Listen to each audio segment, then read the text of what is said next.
Nino says to him, you know, when he told him I joined the Army, you know, you don't kill for them, you kill for us.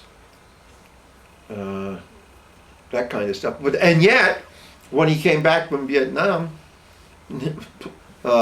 Nino tells him one day, you were still in the Army, stationed at Fort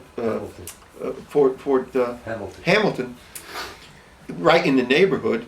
And one day, Nino says to him, "Oh, Dominick, tomorrow night you gotta have dinner with Paul Castellano, And his wife. and his wife and all that, over in New York, at his favorite restaurant." We went to see Shirley Bassey at the Empire Room. Okay. At the Waldorf. Right, and then Nino says, "Oh, and make sure you wear your uniform and the funny hat." You know, they were proud of him. I mean, they were proud of him because they knew he had proved himself as a good soldier. You know, and so I mean they liked that, and that's when Paul then was trying to match him up with his daughter. He wanted him to marry. Was her name Gloria too? Connie. Gotcha. I ended up in Vietnam in April of '66. Dominick, I got there in April '66. I believe Dominick showed up in June of '66. At the time we had a base camp in a place called Benoit. It was an Air Force base, and then we'd go out on operations and run our ambushes and do stuff like that.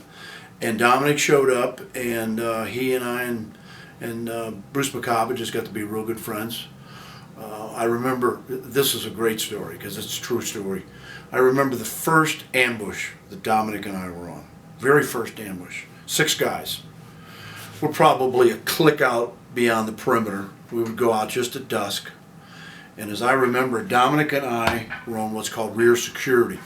You got 2 guys facing one way, 4 guys facing a kill zone, and Dominick and I were laying by each other, and it was we were rear security for the team for that night. And they would issue us different pills to keep us awake, you know. So we would stay awake. I don't know if I should say that, but they did. I mean, they did. We got pills every ambush I ever went on. They gave us a pill. But you know, you hear things. It gets real quiet. The mosquitoes eventually go down. They what's called they lay down because it gets a little cooler possibly. Humidity drops maybe, and they go down. And Dominick and I are laying there, and we were laying in grass probably, I don't know, 2 feet tall, 3 feet tall. I can't remember what we were facing, maybe a river or a trail, I don't remember. And we started hearing something, and we could hear it. It was coming. It kept coming.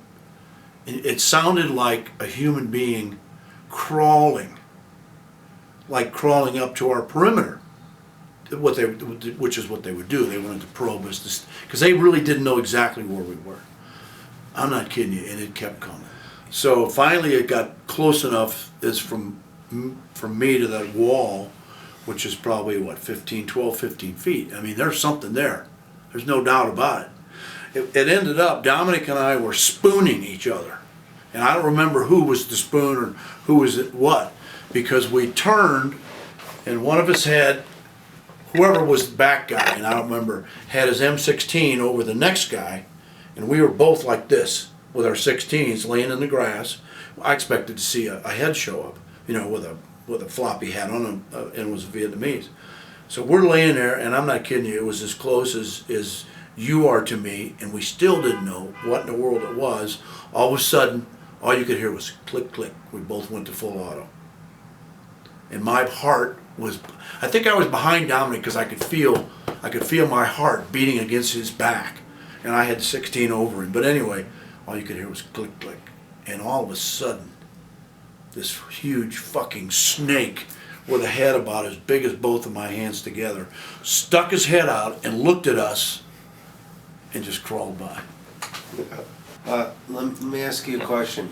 What was it like for you to recently find out somebody wrote a book and said that your friend wasn't in Vietnam with you? You know, when I heard, when Dominick told me that, I was, well, we talked earlier about it, but I was relatively appalled that somebody would do that about any soldier that fought in Vietnam. And that's when I asked Dominic. I said, was this guy in the platoon? Was this guy a grunt? What was he? He never even fought in Vietnam, never set foot in Vietnam. So for anybody to do that to me, I think that's criminal. That's just totally criminal, you know? So I was appalled. I wanted to know where the guy was in reality. You know, that's one thing that you guys, if you've never, and I can't explain it to you, but if you've never had that type of camaraderie, that you bond with everybody in your platoon. I mean, we have platoon reunions every year. Same group of guys. Now, we couldn't find Dominic. We couldn't find Ben. I just found Dominic and I found Ben. We couldn't find him, but I mean, I see guys that I would feel more comfortable sleeping in the same bed with them than I would my sister. Because we lived together, we slept together, we ate together, we did everything together. And we endured, sometimes it wasn't too fun, you know, but it's a camaraderie that you can't understand. My full name is Benjamin Whipple. I met Dominick Montiglio in Southeast Asia in Ben Hoa in South Vietnam. This is, I think, the first part of '66, because I left Okinawa in '65, and they arrived there in '66. And we become close. We was a band of brothers, as you can say. So let me ask you a question, Ben. What did it feel like for you to hear that somebody wrote a book and tried to say that your brother wasn't there with you? Well, can I say this? Yeah. He's a bald-faced liar. He's brain dead. Apparently, he probably never been in the military. Because I got a list of over 30 guys that served with Dominic. And we're going to have our reunion. You know, like I said, I wear the patch, he wear the patch. I wear the CIB, he wear the CIB. I wear the combat patch, he wear the combat patch. I mean, he served his time over there, and I served mine. All them brothers I got over there on that list, we know he was there. So this guy that said he wasn't there, he's telling a lie. I know he was there. Ask him, have he ever been there? I doubt it. You know, because I know, because I was there, and Dominic was there. I love him from my heart. And like I said, anybody that say Dominic wasn't in Vietnam, they're a bald-faced lie, because I can testify that he was there. You know, I got pictures that he was there. You know, and I got pictures of my mom. And I don't have him on those. I got some Super 8. I don't think he's on any of those, but he was there. You know, I think, like I said, the biggest battle he was in was Hill 875. That made history of the 107th Airborne Brigade. And he was in the 4th Battalion over there. Matter of fact, he went to battalion. Matter of fact, the reason he went to battalion, he wanted to see some action. You know, action wasn't fast enough there, but he